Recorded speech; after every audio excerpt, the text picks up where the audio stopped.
Assalamualaikum warahmatullahi wabarakatuh. Perkenalkan, kami dari kelompok 5 ingin mempresentasikan mengenai Learning and Development. Nama saya Jody Dava Alessandro, serta kedua teman saya nanti yaitu Nazia Atskia dan juga Siti Alia Fahlena. Ini table of contents dari presentasi kami, yaitu yang terdiri atas Learning and Development, Leadership Training Development, Career Development, dan juga Coaching. Untuk yang pertama yaitu Learning and Development. Learning and Development merupakan cara untuk meningkatkan kinerja karyawan secara individu dan kelompok. Dengan adanya Learning and Development, keterampilan dan pengetahuan karyawan akan meningkat. Menurut DAM DKK pada tahun 2018, terdapat 5 peran strategis dari adanya learning and development. Yang pertama yaitu attract dan retain talent, di mana di sini dilakukan untuk meningkatkan produktivitas. Nah, saat ini pekerja itu bertanggung jawab atas tumbuh kembangnya diri mereka masing-masing, sehingga adanya learning and development ini menjadi salah satu pertimbangan karyawan dalam bergabung di suatu perusahaan. Kemudian yaitu yang kedua ada develop people capabilities, di mana perusahaan ini dapat berinvestasi melalui karyawannya dengan meningkatkan kapabilitas. Disebut investasi karena diharapkannya selanjutnya dapat menghasilkan pemimpin yang memberikan hasil yang memuaskan. Kemudian yang ketiga yaitu create a value-based culture. Jadi dengan adanya learning and development ini akan membangun suatu budaya berbasis nilai dan juga rasa kebersamaan. Nah, dengan adanya kedua hal ini, generasi milenial biasanya lebih tertarik pada perusahaan yang menerapkan dua hal tersebut. Kemudian yang keempat yaitu build an employer brand. Di sini, learning and development dapat meningkatkan merek dan juga reputasi perusahaan sebagai pilihan kerja bagi calon-calon karyawan yang ingin melamar.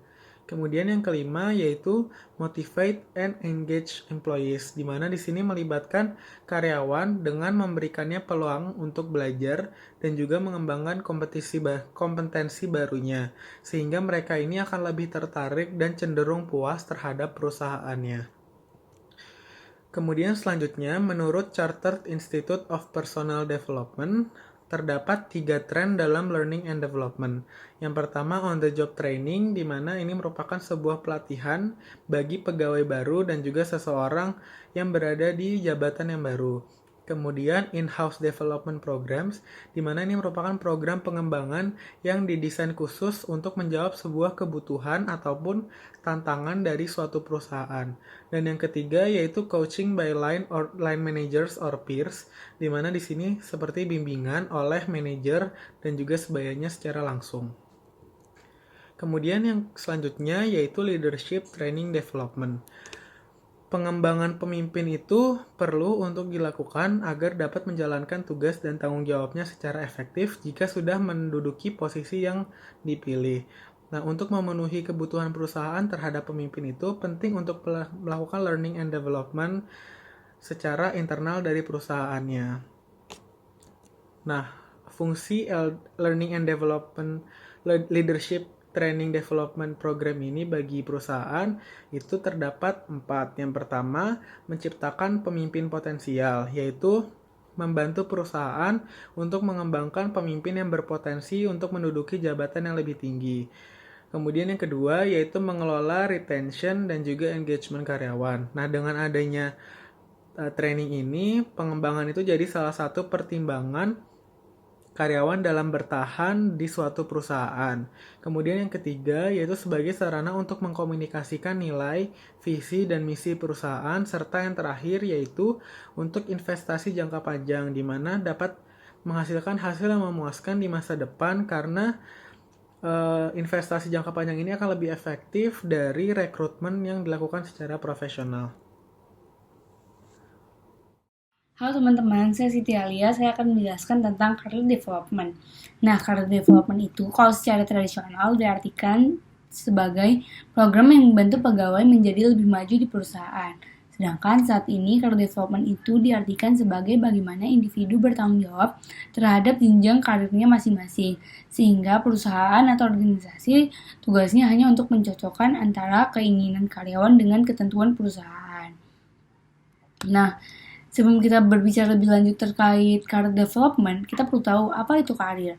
Nah, sebenarnya karir adalah pola pengalaman dari pekerjaan seseorang yang berkaitan erat dengan jalan atau jalan kehidupan seseorang. Nah, istilah karir itu sebenarnya memiliki banyak arti. Misalnya nih, he's moving up his career. Di sini maknanya adalah kemajuan. Ada juga contoh misalnya, he's choosing a career in medicine. Ini artinya adalah profesi. Nah, contoh ketiga misalnya career in the military. Itu kan artinya stabilitas seiring waktu atau stabilitas jangka panjang. Nah, karir ini sendiri juga dapat diartikan dalam dua makna, yaitu sebagai organizational career planning dan juga individual career development. Secara organizational career planning, organisasi mengembangkan karir dengan cara membaca karir dan memberikan peluang untuk pengembangan bagi karyawannya. Sedangkan untuk individual career development, yaitu bagaimana perusahaan mengembangkan dan membantu karyawan mereka dengan mengidentifikasi tujuan mereka dan langkah-langkah untuk mencapainya. Nah, sekarang kita perlu tahu nih apa itu career development. Di sini, career development secara umum dimaknai sebagai pengembangan karir, melihat keefektifan karir jangka panjang dan juga kesuksesan. Ada 6 poin nih di career development. Yang pertama, memastikan bahwa bakat yang dibutuhkan di perusahaan itu tersedia. Yang kedua, meningkatkan kemampuan organisasi untuk menarik dan mempertahankan karyawan yang berbakat. Yang ketiga, memastikan bahwa kaum minoritas dan wanita mendapatkan peluang yang sama untuk pemenuhan karirnya atau untuk berkembang. Keempat adalah mengurangi frustasi karyawan. Yang kelima adalah meningkatkan keberagaman budaya di perusahaan. Yang ketujuh adalah mempromosikan itikat baik organisasi atau perusahaan. Nah, gini nih teman-teman. Kita dalam career development juga perlu mengukur nih pengukuran kesuksesan kita kan. Nah, kesuksesan ini bisa diukur secara eksternal.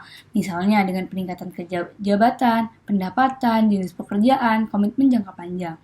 Nah, sedangkan kalau secara internal nih, kita mengukur kesuksesan diri kita sendiri, bagaimana kita memberikan kebermaknaan pekerjaan terhadap dan pencapaian tujuan terhadap kehidupan pribadi kita. Gitu teman-teman. Nah, di sini juga ada tradisional career stages, di mana di sini itu ada tahap-tahapan nih dalam pengembangan karir. Ini secara tradisional ya. Yang pertama itu ada exploration, establishment, mid career, late career, dan juga decline. Nah, saya akan menjelaskan salah satu stage-nya. Di stage pertama eksplorasi adalah ketika kita masih mencari pekerjaan. Halnya nih baru tamat SMA kalau buat yang SMK. Atau misalnya kita sebagai fresh graduate nanti atau pas magang nanti, kita mengeksplorasi sebenarnya kita tuh cocoknya di perusahaan seperti apa, pekerjaan seperti apa. Nah, yang kedua itu establishment. Di sini biasanya itu kita udah mencari-cari dan kita udah tahu nih pekerjaan apa yang paling cocok untuk diri kita sendiri. Maka kita akan mencoba pekerjaan itu. Nah, biasanya di tahap ini tuh butuh waktu yang lumayan panjang teman-teman untuk meresapi sebenarnya pekerjaan itu cocok atau enggak untuk kita, dan juga bagaimana kita tuh sukses atau gagal di perusahaan tersebut, di pekerjaan tersebut. Nah, tahapan ketiga itu mid career. Ketika kita tuh udah tahu pekerjaan apa yang cocok untuk kita dan kita sudah menjalaninya, justru di tahap mid career ini tuh kita tuh ditantang untuk tetap produktif di tempat kerja kita. Ada aja nih yang bisa terus berkembang, ada juga yang menunjukkan tetap kompeten tapi udah nggak ambisius, ada juga yang ternyata yang mengalami kemunduran gitu.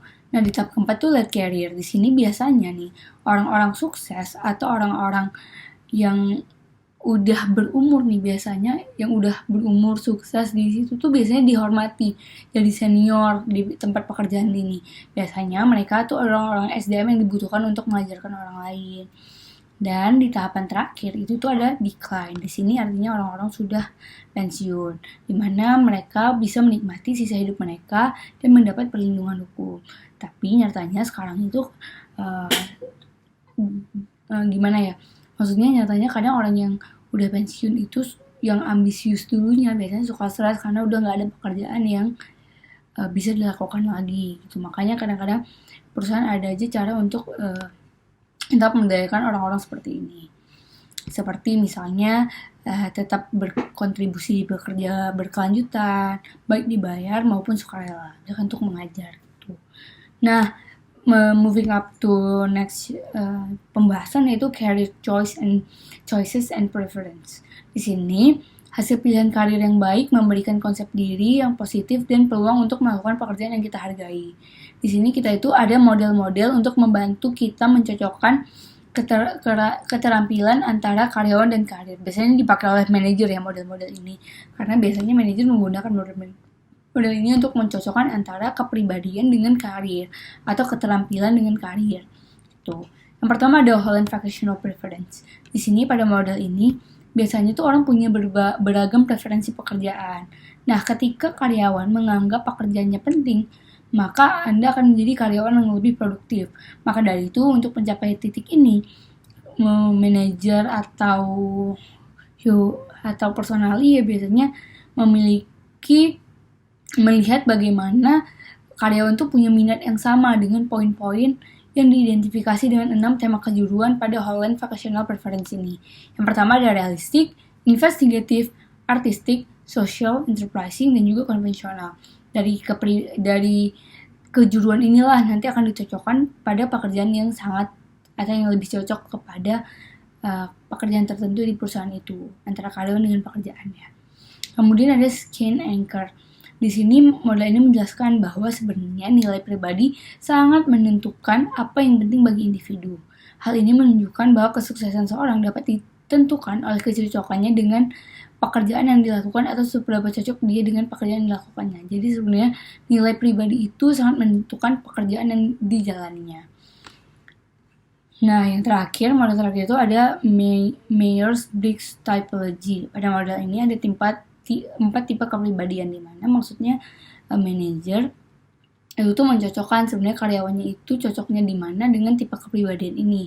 Yang pertama ada extraversion dengan introversion, yang kedua sensitif dengan sensing dengan intuitif, yang ketiga itu perasaan dan berpikir, yang keempat itu menilai dan mempersepsikan. Nah, ini tuh untuk pengklasifikasian yang mengidentifikasi 16 tipe kepribadian. Kalau manajer udah menemukan ini, umumnya mereka tuh bisa memahami dan berinteraksi dan mempelajari karakteristik si karyawan dan mencocokkan dengan jenis pekerjaan yang ditawarkan. Maka poin terakhir dari saya ya, itu ada changing your career. Pada career development itu akhirnya kita tahu nih, kita tuh adalah orang yang paling bertanggung jawab untuk jenjang karir kita sendiri. Maka dari itu kita tuh perlu mengelola reputasi kita sebagai karyawan dengan cara mengenali diri kita sendiri. Bangun dan pertahankan kontak yang baik, jaga pilihan kita dan tetap dokumentasikan pencapaian kita. Seimbangkan kompetensi spesialis dan generalis dan hal-hal yang oke untuk kita jalankan atau kita pertahankan di karir kita. Nah, tips-tips ini bisa teman-teman lihat di slide Successful Career Tips pada slide Career Development. Sekian dari Career Development, lanjut ke pembahasan berikutnya.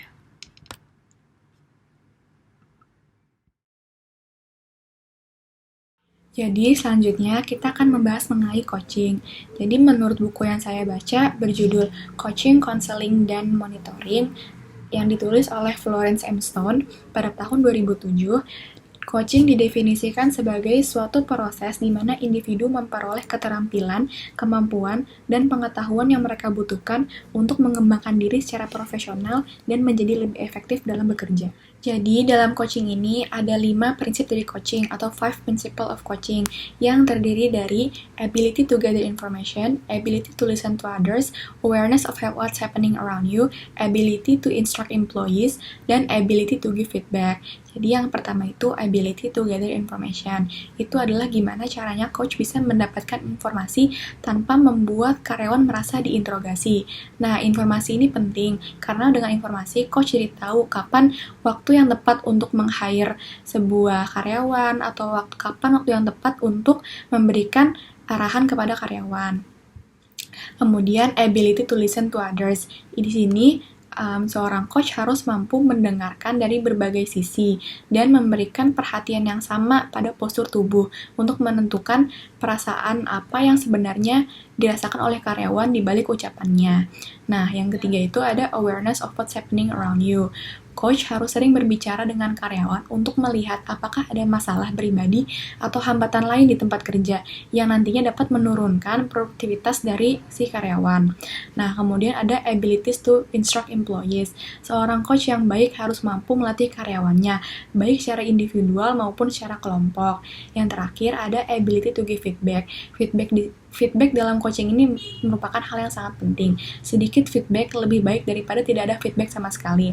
Seorang coach harus mampu mengerti betapa pentingnya feedback dalam meningkatkan kinerja karyawannya, dalam bentuk memuji, memberikan feedback yang korektif, atau saran atas apa yang telah karyawan lakukan. Jadi, dalam proses coaching ini tentunya tidak selalu berjalan dengan mulus. Pasti ditemukan hambatan atau jebakan dalam prosesnya. Dalam buku ini ditemukan bahwa ada 12 poin jebakan atau hambatan yang akan ditemui selama proses coaching. Namun di sini saya akan memberikan 6 poin yang menurut saya penting. Yang pertama itu ada hiring the wrong people, yang kedua ada making implied promises, yang ketiga ada undermining employee self-esteem, yang keempat ada failing to follow up, yang kelima ada making unrealistic demands, yang keenam ada being impatient. Jadi yang pertama itu adalah hiring the wrong people, di mana coach merekrut karyawan yang kurang tepat atau kurang mampu. Contohnya di sini adalah apabila perusahaan membuat coaching mengenai leadership, namun yang direkrut adalah karyawan yang tidak memiliki tujuan untuk menjadi pemimpin di masa depannya. Yang kedua adalah making implied promises, di mana coach menyarankan karyawan untuk meningkatkan kinerjanya agar nantinya bisa mendapatkan promosi atau kenaikan pangkat. Menggunakan suatu jabatan untuk menjadikan motivasi agar karyawan meningkatkan kinerjanya itu merupakan suatu hal yang salah. Kemudian undermining employee self-esteem. Di sini coach harus berhati-hati dan menghindari menggunakan kata-kata selalu atau tidak pernah. Contohnya, apabila seorang karyawan melakukan kesalahan, coach langsung mengatakan bahwa ia tidak pernah atau selalu melakukan kesalahan tersebut. Hal itu dapat merusak harga diri dari seorang karyawan. Yang keempat itu adalah failing to follow up, di mana coach itu tidak memberikan feedback saat proses coaching terjadi. Yang lebih parahnya lagi, apabila seorang coach memberikan tugas baru kepada karyawan, namun coach tidak memberikan arahan atau feedback selama karyawan mengerjakannya. Yang kelima ada making unrealistic demands, di mana seorang coach memberikan karyawan tanggung jawab dengan deadline yang tidak realistis karena perusahaan mengharapkan hasil yang cepat. Nah, yang keenam itu adalah being impatient. Ini mungkin saja terjadi ketika coach kurang sabar dalam memberikan pendapat mereka pada sesi feedback bersama karyawan, atau coach kurang sabar ketika menjelaskan suatu instruksi baru, atau ketika coach kurang sabar ketika karyawannya melakukan kesalahan yang berulang-ulang.